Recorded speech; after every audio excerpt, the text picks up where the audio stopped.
On passe maintenant au sujet suivant, le Burkina Faso. Nous allons parler de la présidentielle. La Commission électorale nationale indépendante a donné les résultats provisoires de l'élection du 22 novembre dernier. Et c'est le camp présidentiel qui rêvait d'un coup KO qu'il a finalement obtenu. Ce coup KO, Roch Marc Christian Kaboré obtient près de 58% des suffrages et s'impose donc dès le premier tour de ce scrutin.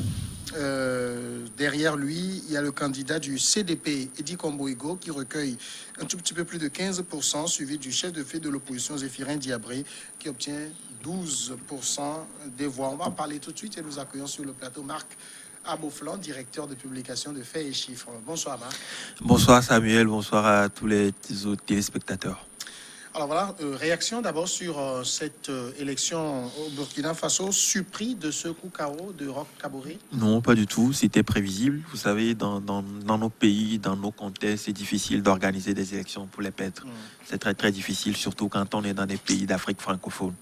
Et quand vous prenez la situation particulière de Burkina, où il y a eu cette fameuse révolution, il y a également un Roch Kaboré qui était un ancien système, qui a juste viré au bon moment, mais qui a eu plusieurs défis pendant son quinquennat. Et parmi ces défis, la question sécuritaire. Et beaucoup ont lu une main noire du CDP et de Blaise Compaoré derrière ces défis sécuritaires auxquels il a eu à faire face. Et donc, à mon avis, il y a cette empathie naturelle des populations pour lui, mais il y a également le fait que, nonobstant tous ces défis auxquels il a eu à faire face, il a quand même engagé un certain nombre de projets structurants pour les Burkinabés qui se retrouvent en lui. Et donc, à mon avis, doublement, parce qu'il a un meilleur projet, une meilleure carrure que la plupart de ses colistiers, et secondo, parce qu'il a bénéficié d'une empathie naturelle des populations au regard de tout ce qui s'est passé en termes de défis sécuritaires durant son mandat. L'opposition burkinabé avertissait d'ailleurs depuis samedi, veille de la présidentielle, que au regard de la situation sur le terrain, il était impossible pour quelque candidat que ce soit de passer dès le premier tour. Kaboré a réussi ce pari. Bon, je crois que les résultats que vous venez de sont des résultats provisoires, je crois. Oui, les résultats de la série sont toujours provisoires. Oui, mais des résultats provisoires. Et les résultats provisoires donnent 15, 12, je oui, ne sais mais pas comment... Oui, mais les résultats provisoires, les autres vont aussi, voilà, là-bas quand même. Mais ce que je remarque, c'est qu'ils ne sont pas... Enfin, il n'est pas arrivé au moins à 60%, même c'est les résultats. Je sais que dans un autre pays, le coup KO, c'est 72 ou 74%, je ne sais plus. Parler du Togo, c'est oui, 70%. Par exemple, finalement, c'est ramené à 70. 70. Alors, ce que je veux dire par là... De mauvais amalgames, non, mon cher ami. non, je vais arriver. Il ne faut pas faire cette comparaison dangereuse. Non, pourquoi? C'est pour dire que, mais oui, là-bas, lui, là, quand même, il a fait un premier mandat. C'est au cours de son second mandat qu'il se retrouve au moins de 60%. Ici, quoi qu'on en dise, c'est autour du quatrième mandat. Il arrivera, voilà, vous avez compris, donc là, oui, c'est pour vous dire, et je suis pour dire qu'en Afrique, on n'organise pas les élections pour les perdre. Donc, si au Burkina, on a créé un coup KO n'est pas parti, c'est pas inventé, c'est parti de quelque part. Donc, j'avais même peur qu'il y ait aussi un score à la soviétique là-bas. Donc, ceci étant, oui... Est-ce que le Marc Kaboré n'a pas fait un petit travail? Oui, lui, là-bas, il a quand même essayé. Et à côté du travail qu'il faisait, il y avait aussi ces problèmes, ces problèmes sécuritaires de gauche à droite. Dans tous les cas, le Burkina venait de très loin. Avec la période de Blaise Compaoré, avec tout ce qui s'est passé jusqu'à ce que Blaise Compaoré ne parte, moi, j'ai estimé qu'effectivement, oui, bon, comme un peu partout en Europe, quand quelqu'un prend le pouvoir, à la suite des grandes difficultés, oui, qu'il fasse le travail pour un premier mandat. Si c'est acceptable, il faut permettre également aussi que on puisse lui permettre de travailler. Donc, de terminer le mandat. Mais mon souhait, c'est qu'on ne finisse pas le second mandat et qu'on cherche par tous les moyens à passer au troisième mandat. C'est ça notre position. Autrement dit, pour moi, c'est quasiment impossible puisque regarde la nouvelle constitution. Il y a une disposition qui a été très claire. Le mandat que le président achève est le premier. Et s'il a un autre, c'est le deuxième et le dernier. Oui, on a beau écrire. Vous savez, Ils c'est ont raison. écrit ça clairement. Oui, Donc, mais chez nous... on ne le voit pas issu d'une révolution qui a fait chuter Blaise Compaoré, revenir dire je veux modifier. Dans le Burkina d'aujourd'hui, c'est quasiment impossible. Oui, mais dans le Togo, hier, on pensait que c'était on n'a pas difficile. eu de révolution au Togo. Non, je vais vous expliquer. Le Burkina aussi a une assemblée nationale.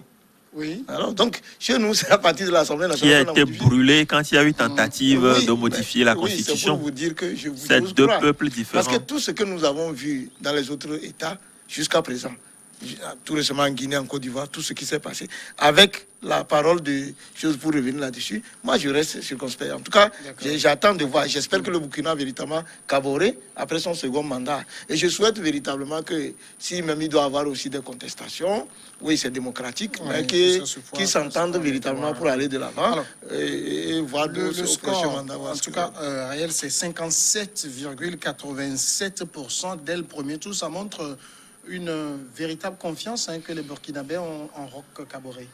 De toute évidence, c'était un peu souhaitable, mais lorsque nous prenons un peu les pesanteurs qui ont conduit à ce score-là, moi j'estime que de bout en bout, il n'y a pas assez de critiques à faire sur d'abord les pesanteurs d'organisation de ces élections-là. C'est vrai qu'à un moment donné, moi j'allais dire que les oppositions, pris dans leur globalité, ont manqué un peu le coach. Parce que chacun avait focalisé son attention sur la question sécuritaire, mais au même moment, aucun de ces partis politiques-là ne proposait mieux que ce que faisait Roch Kaboré. Et donc ça a permis de conjurer un peu ces critiques-là et la population a su faire le bon choix en disant que réellement, c'est vrai, il est vrai que vous allez critiquer en disant que voilà l'insécurité, etc. Mais qu'est-ce que vous proposez de mieux? Personne n'a pu quand même proposer rien de mieux que Roch Marc Christian Kaboré. Mais comme vous l'avez dit tantôt, en disant quand même que la Constitution ne laisse plus présager à ce qu'on puisse revenir à des contorsions de modification pour se maintenir au pouvoir. Et je pense que c'est en ce élan-là que je dis que c'était souhaitable que la population puisse, et ça, un peu, c'est dans les habitudes qu'on prenne les démocraties célébrées ou karma. C'est vrai que les États-Unis nous ont montré autre chose, que ce soit en Afrique, on a toujours tendance à pouvoir donc laisser le président avoir un second mandat pour parachever en fait les chantiers qu'il avait commencé. Et ça, c'est ce qu'on a vu au niveau du Burkina. Et ça, je prends en parlant donc des pesanteurs d'organisation.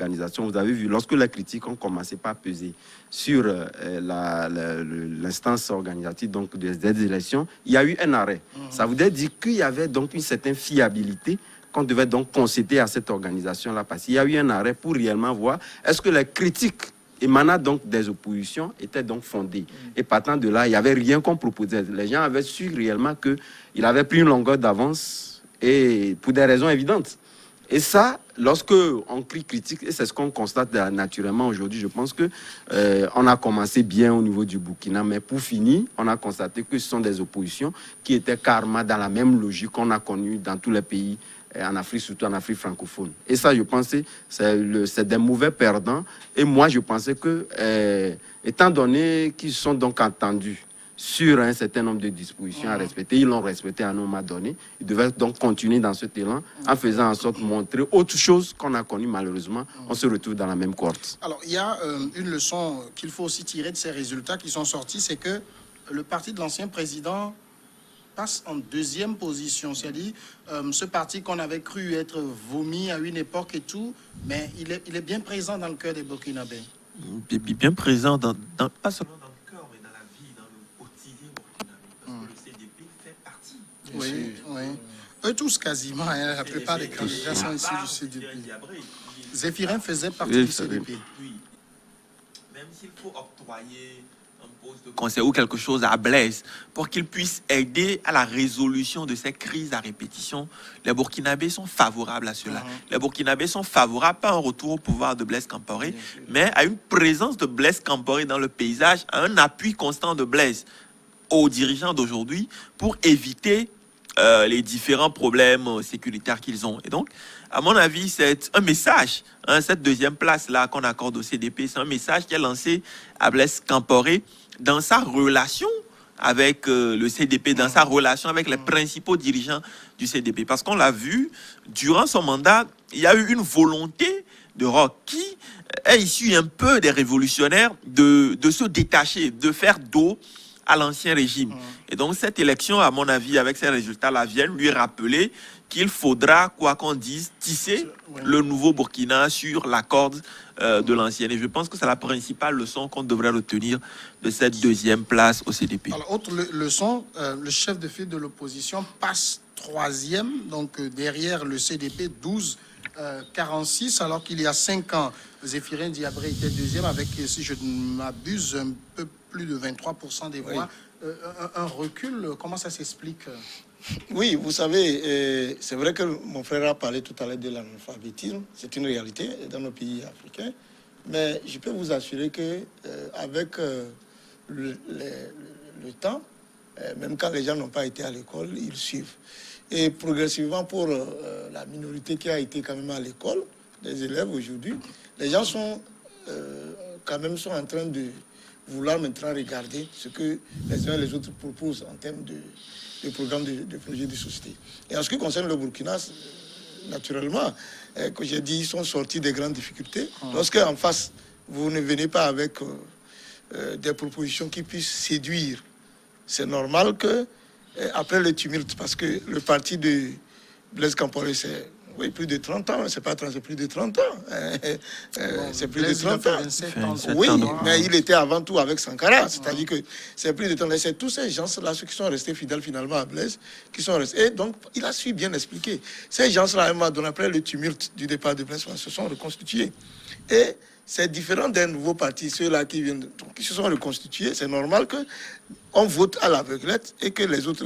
Mais le message, la leçon véritablement qu'il faut tirer, c'est que vous avez donc ces forces-là qui sont en train de venir. Donc, vous allez voir que plus tard, il y aura une coalition, quoi qu'on en dise, une coalition face au pouvoir. En place, s'il n'y a pas autre contestation que ce que nous sommes en train de voir, si demain, il faut véritablement un pouvoir plus une opposition, le parti de Blaise Compaoré fera donc coalition avec celui de Diabré. Et vous verrez qu'ils vont constituer finalement une coalition de l'opposition. Cela va mener maintenant des négociations et peut-être que Blaise Compaoré finalement rentrera au Burkina. On ne sait jamais si c'est le prix à payer finalement pour, comment l'appelle-t-on, la paix et puis davantage déclencher le développement. Et puis vous savez, l'Afrique, notre continent, vient de très loin.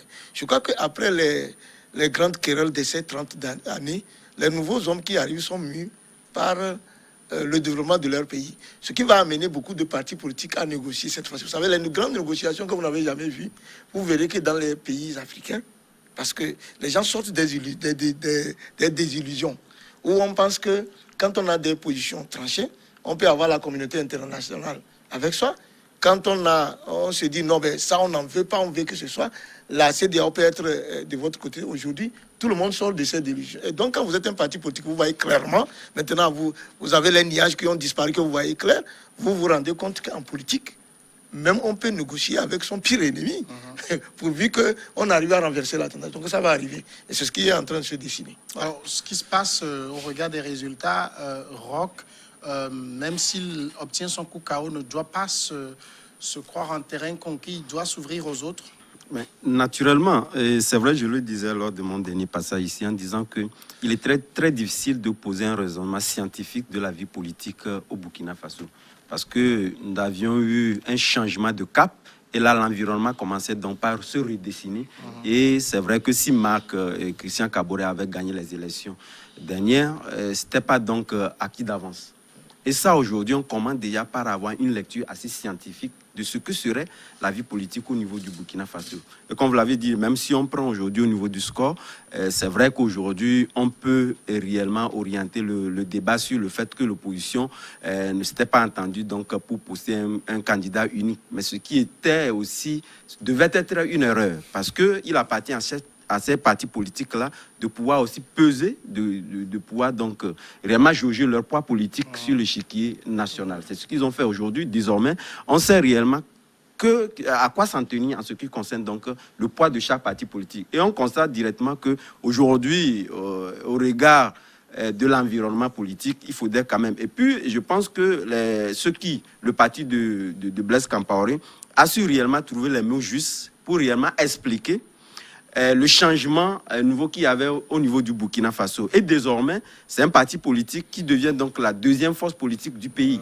Naturellement, derrière donc le candidat, le chef de file de l'opposition, qui aujourd'hui passe donc à la 3e place. Donc désormais, je pense que l'environnement est en train de se redessiner. Et comme on le dit, si on prend tous ces acteurs-là, ce sont des acteurs qui se connaissaient bien. C'est vrai que d'autres ont su quand même tirer leur épingle du jeu très tôt. Et c'est vrai, lorsque nous prenons aujourd'hui le candidat du parti politique de Blaise Compaoré, c'est un candidat, lui, n'avait pas connu de poste ministériel avant, mais il avait aussi un poids financier énorme, qui pouvait donc expliquer ou amener la population donc à pouvoir adhérer aux ambitions et au regard du changement que Blaise Compaoré veut imprimer au niveau du Burkina Faso. Et je pense que désormais, chaque acteur, ce n'est pas le Roch-Marc Christian Kaboré, n'est pas sur un terrain conquis. Il comprendra que désormais, il faut sauf que au niveau les résultats des législatives ne sont pas encore connus. Je pense que ça aussi permettra réellement de réexpliquer. Pour savoir qui reste chef de file de l'opposition. Naturellement. Mais législative, Kaboré aura une majorité de la démocratie les prochains jours. Parce que vous savez, dans nos pays, l'un des variables pour mesurer une démocratie, c'est la réaction des antagonistes, ou en tout cas la réaction des forces en présence à la fin de chaque scrutin. Et mon espoir, c'est que ce scrutin puisse véritablement ouvrir la voie à des scrutins plutôt apaisés, mais où perdants et vainqueurs se reconnaissent, acceptent mutuellement de reconnaître soit leur réussite, soit leur échec, et puis contribuent tous au développement du Burkina Faso. En tout cas, on aura le temps de revenir naturellement sur ces résultats demain, mais déjà, on a eu une réaction de Yacouba Isaac Zida, l'ancien Premier ministre, qui, lui, est arrivé en 8e position avec 1,52%, qui écrit sur son compte Twitter: j'aimerais bien pouvoir féliciter celui qui est déclaré vainqueur, mais je ne le puis pas. À tout de suite.